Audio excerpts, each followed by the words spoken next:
Hey there, financial friends. Welcome back to the channel where we break down everyday money matters in a simple, straightforward way. Today's video is all about how to close a Marcus account.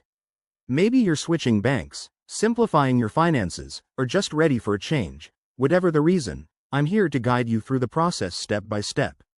Marcus, by the way, is Goldman Sachs' online banking platform, known for its savings accounts and loans, but closing one is easier than you might think.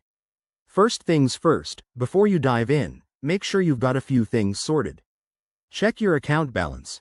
If there's any money left, you'll need to transfer it out to avoid complications. You can do this by logging into your Marcus account via their website or app. Once you're in, head over to the dashboard and look for the Account Settings or Profile section. It's usually in the top right corner or under a menu icon. Now, let's get to the main steps. Step 1. Navigate to the Account Management or Close Account option. This might be under Settings. Click on it and you'll see a prompt asking for confirmation. Step 2. Review any details. Marcus will likely show you what closing means, like losing access to your account and any linked services. If you have multiple accounts, specify which one you're closing. Step 3. Follow the verification process.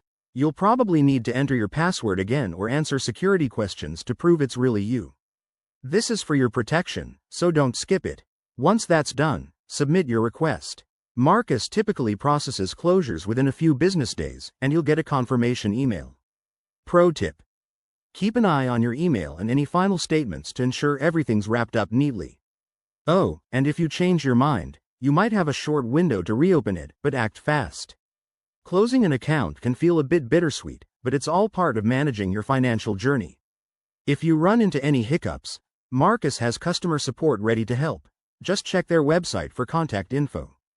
Thanks for watching. If this video helped you out, hit that like button, subscribe for more money tips, and drop a comment below if you have questions. Stay savvy, and I'll see you in the next one.